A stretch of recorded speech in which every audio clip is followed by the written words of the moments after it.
Vamos lembrar, é bom lembrar que um ponto de inflexão é um ponto que catapultou essa história aí de cerceamento financeiro para liberdade de expressão e para qualquer pessoa que, de certa forma, ameaçasse o Estado.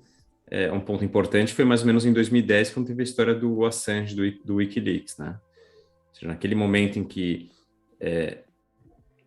realmente o Estado colocou em prática a estratégia de pegar empresas, né, pontos centrais aí de fragilidade, como PayPal, Visa, Mastercard, para estrangular qualquer tipo de opinião que fosse oposta ao interesse do Estado, né?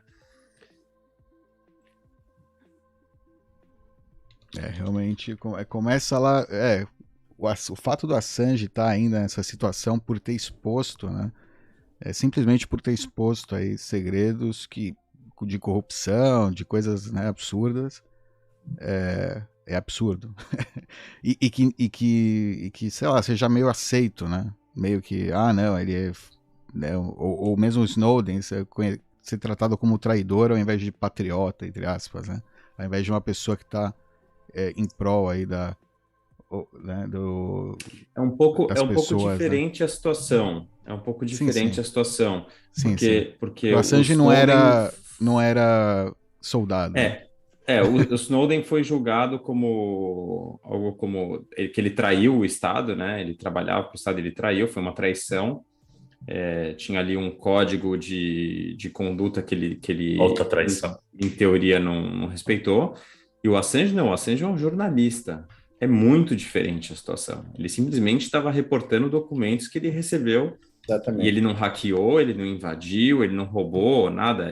Foi enviado voluntariamente para ele, alguém de dentro, possivelmente, né? Alguém para ter acesso a documentos e vídeos que são confidenciais. Alguém enviou voluntariamente para ele, ele simplesmente estava fazendo o papel de um jornalista.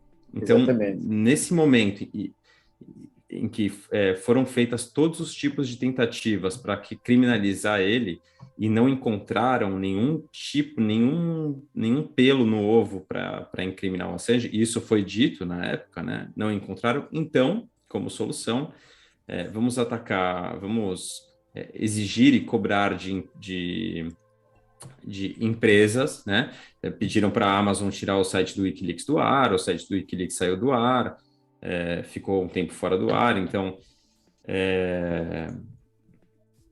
enfim, como não encontraram um motivo, estrangularam eles pela via financeira, né?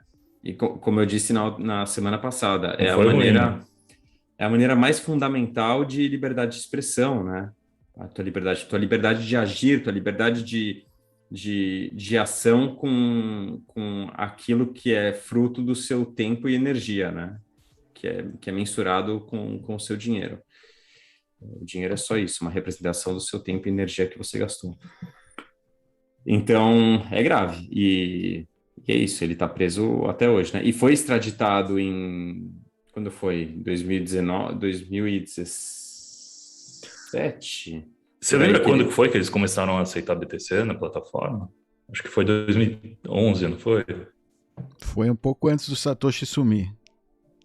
Foi por aí. Tanto que o Satoshi até citou, né? Uhum. Sim, é um dos motivos. É uma das. Ele fala, né, que a gente tocou muito cedo no vespeiro, né? Que ele acha que deveria. Que ainda era muito cedo para o BTC ser usado dessa forma. E bom, ele estava errado. Por sorte, ele estava errado. É. E o pior disso, quer dizer, o pior, mas a coisa fica pior, né? Porque não é só uma censura, uma tentativa de aprisionar quem está contra as ideias do governo, né? Quem está ali se manifestando voluntariamente, mas também de criminalizar a imagem dessas pessoas e também de qualquer outro indivíduo que tenha contribuído para essa ideia, né? Que tenha feito algum tipo de doação. Então, não é só quem está ali agindo. Quem não doou, ou só, digamos assim, compartilhou posts ou deu sua opinião no Twitter, você acha que essas pessoas não vão ser perseguidas? Não, todo mundo, não tem. Vão ser targetadas no mínimo, né? É. Perseguidas não Talvez não pela necessariamente. lei, mas por outras formas, né? Pela lei acho difícil. Mas, pô, é assim, é por níveis, é a tal diferença entre o Snowden e o Assange, né? Que é você dizer, o cara foi a um protesto e passou a linha do que era permitido fazer no protesto. Então, nós podemos discutir se isso aconteceu ou não, né? Óbvio que houve muita mentira nesse processo, mas é um debate.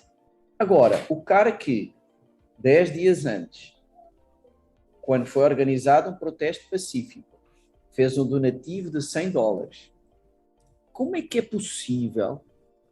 Que tipo de justificação é que pode... É outro nível totalmente diferente. Que tipo de justificação é que pode haver para ir atrás? Ou o cara, por exemplo, que deu cafés. O cara tinha um café lá perto, deu cafés aos caminhoneiros. Quer dizer, saiu-se do nível do debate em que nós podemos concordar ou não concordar, mas é que ainda é um debate minimamente civilizado para uma situação totalmente inaceitável por qualquer pessoa de bem, né? É uma distorção do que é natural, do que é certo, do que é errado, né? Simplesmente por você. Inacreditável.